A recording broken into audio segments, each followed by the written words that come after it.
अस्सलाम वालेकुम रहमतुल्लाहि व बरकातहू। व्यूअर्स क्या हाल है? खैरियत से? अच्छा बेटा, आज हमने जो टॉपिक करना है वो हमारा इन्वेंटरी वैल्यूएशन है। आपको पता होगा इन्वेंटरी वैल्यूएशन के अंदर दो सिस्टम होते हैं, एक पीरियोडिक सिस्टम होता है और एक वेरिएशन सिस्टम होता है। बेटा याद रखिएगा, पीरियोडिक सिस्टम वो सिस्टम होता है जिसमें एक साथ सारी परचेज रिकॉर्ड कर ली जाती है, फिर एक साथ सारी आपकी सेल रिकॉर्ड होती है, यानी at the end of the period sign calculation. लेकिन परपेचुअल सिस्टम में ये नहीं होता। परपेचुअल मींस कंटीन्यूअस, यानी जो जो ट्रांजैक्शन होने जा रही है उसके इवेंट को रिकॉर्ड करते जाओ और उसके ट्रांजैक्शन को रिकॉर्ड करते जाओ और उसी का कार्ड बनाते जाओ। इसलिए वो मशहूर है कि इसका जब भी हम बात करते हैं तो इसका परपेचुअल कार्ड बनता है। ठीक है भाई? तो सर अब हम सवाल को सॉल्व करने जा रहे हैं। टेबल हमेशा याद रखिएगा। एग्जामिनर ने पहली रिक्वायरमेंट बोला है कॉस्ट ऑफ एंडिंग इन्वेंटरी। दुकान में तो या आपकी शॉप में जो आपके बिजनेस में जो एंडिंग बिजनेस इन्वेंटरी पड़ी है ना उसकी वैल्यू निकालनी है। ठीक है भाई? ओके, तो मैं सवाल में ओपनिंग दी है, सवाल में परचेसेस दी थी, तो सर एंडिंग निकाल दूंगा तो कॉस्ट ऑफ गुड्स सोल्ड आएगा। ठीक है? तो वो हम अपने अगली वीडियो के अंदर करेंगे, उसके अंदर कंपैरेटिव कॉस्ट स्टेटमेंट बनाएंगे। अब सर यहां पे देखिए, ये मैंने एडिशनल वर्किंग की है, इसलिए की है क्योंकि सर याद रखिएगा आपको पता ही नहीं चलेगा कि आपके पास टोटल कॉस्ट कितनी है और टोटल यूनिट कितने हैं। तो जब भी सवाल देगा, सवाल दिया, सवाल से हमने ये एक वर्किंग बनानी है जो शेड्यूल फॉर टोटल कॉस्ट और टोटल यूनिट। इससे फायदा ये होगा कि जब हम इधर वर्क करेंगे तो पूरा सवाल हमारे हाथ में होगा और कोई चीज आगे पीछे नहीं। अब सर आ जाए सबसे पहले इसका कॉन्सेप्ट समझ लेते हैं कि what is FIFO and what is LIFO और what is weighted average. Sir weighted average तो बहुत आसान है, इसको साइड पे रख के FIFO LIFO की बात करते हैं। First in first out. FIFO कहता है कि जो माल तुमने पहले खरीदा है उसको पहले बेचो। ठीक है? अब देखो दिमाग चलाओ, अगर FIFO मेथड की बात करते हैं तो पहले देखिए इसका मतलब है सर ये बिकेगा, ये बिकेगा। अब हां स्टार्ट वाला बिकेगा। LIFO वाला क्या कहता है? Last in first out. ये जो लास्ट में आया ना उसको पहले बेचो। ठीक है? अब दिमाग चलाना थोड़ा सा। सर हम कॉस्ट ऑफ एंडिंग इन्वेंटरी निकालने जा रहे हैं। क्या निकालने जा रहे हैं? Cost of ending inventory. Ending inventory का मतलब क्या होता है कि ये eight the end of the period हमारे पास बचा है। ओपनिंग इन्वेंटरी का मतलब क्या होता है? जब हमने काम स्टार्ट किया तो हमारे पास ये माल पड़ा हुआ था, purchases for the period. Opening और क्लोजिंग ये हमेशा रियल अकाउंट्स में होते हैं, नॉमिनल अकाउंट्स में नहीं होते। यही वजह है कि परचेस और इनकम हमेशा नॉमिनल अकाउंट में आते हैं, हर पीरियड के साथ क्या हो जाते हैं? खत्म हो जाते हैं। लेकिन एसेट, लायबिलिटी और कैपिटल ये हमारे पास रियल अकाउंट्स होते हैं, ये कभी खत्म नहीं होते, ओपनिंग और क्लोजिंग करके चलते रहते हैं। तो सर याद रखिएगा, अब आपको बोला FIFO मेथड, यानी जो देखो दिमाग चलाओ, सवाल में हमको ये सारी इंफॉर्मेशन दी, सारी इंफॉर्मेशन देने के बाद बोलते हैं कि टोटल यूनिट कितने, सब मिलाकर ये इन्वेंटरी लिखा हुआ है ना, इसका मतलब ये पिछले मंथ से आ रहा है जो 10000 यूनिट है, इसका मतलब इस पूरे एरा के अंदर, इस पूरे पीरियड के अंदर आपने कितने परचेज किए? 50000। तो टोटल आपके यूनिट कितने बने हुए? 60000। अब बोल रहा है कि 60000 में से 35000 यूनिट आपने सेल कर दिए। 60000 में से 35000 यूनिट आपने क्या कर दिए? सेल कर दिए। इसका मतलब सर आपके पास बचे, सर मेरे पास बचे 25000 यूनिट। इसका मतलब है जो कॉस्ट ऑफ एंडिंग इन्वेंटरी निकलेगी वो 25000 यूनिट। समझ में आ गया? जो कॉस्ट ऑफ एंडिंग इन्वेंटरी निकलेगी वो किसकी निकलेगी? 25000 यूनिट से। अब देखो, अगर मैं FIFO की बात करता हूं, किसकी बात करता हूं? FIFO की। तो पहला तो गया, पहला सेट होगा जो फर्स्ट इन फर्स्ट आउट, दूसरा सेट उड़ा गया। ठीक है?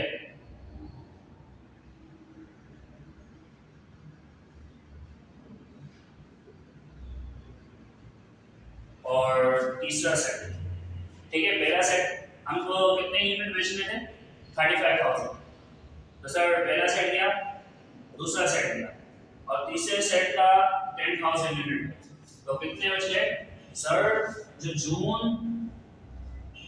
14 है, देखिए वापस से बात बता रहा हूं, पहले सेट के 10000 पूरे गए, ठीक है, और दूसरे सेट के 25000 भी और 15000 भी पूरे गए। 25000 हो गए। कितने यूनिट बेचने थे आपको? सर मेरे को 35000 यूनिट बेचने थे। इसका मतलब सर 10000 यूनिट और होते हैं। इसका मतलब है सर जो 14 की परचेज है, किसकी परचेज है? जो 14 की परचेज है, उस 14 की परचेज में बचे कितने यूनिट? सर 8000। ठीक है?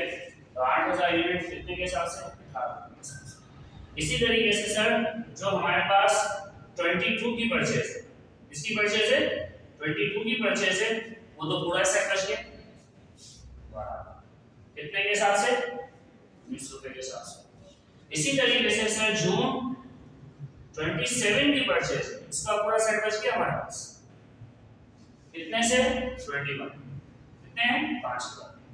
अब देखें दिमाग का हासिल रखिएगा, हमने जो ऊपर से लेस किया है इसका मतलब है वो माल बिक चुका है, तो नीचे वाला क्या बड़ा हुआ है, तो कॉस्ट भी इसकी निकालिए, नीचे वाले की तो निकालिए, ठीक है। तो सर इसको आप ऐड करेंगे ना 25,000 ही आएगा, और सर हम भी चाह रहे थे कि 25,000 ही बचे, क्यों, क्योंकि हमने पहले हिसाब करके लिख दिया था 10,000 पिछले महीने के, 50,000 इस महीने की परचेस, 35,000 सेल हो गए, तो बचे कितने 25,000, आप देख सकते हैं 25,000, ठीक है। अब सर ये कितने का था 31, अब सर ये वाला सेट आया था 1,05,000, ये पड़ा था 2,28,000, और 18 मल्टीप्लाई बाय 8,000, तो बेटा ये आप करेंगे तो ये आएगा आपका 1,40,000, ठीक है। अब ये सब आपने टोटल कर लिया, टोटल करने के बाद क्या हो गया, ये 4,77,000 रुपए। अगर मैं फीफो मेथड की बात करता हूं तो फीफो मेथड में वो बोलता है आपके 25,000 यूनिट की वर्थ कितनी है 4,77,000, ये चीज क्लियर होगी।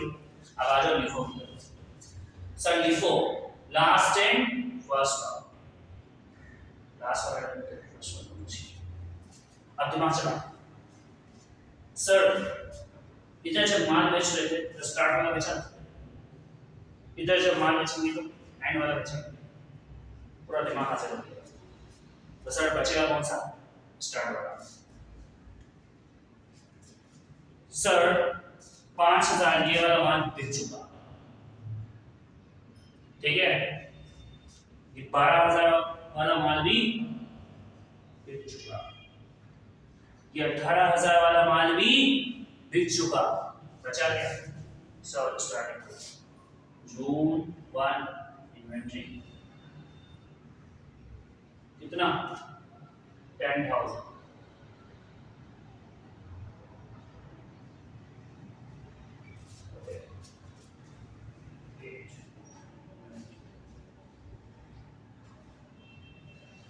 sorry this is purchase amount,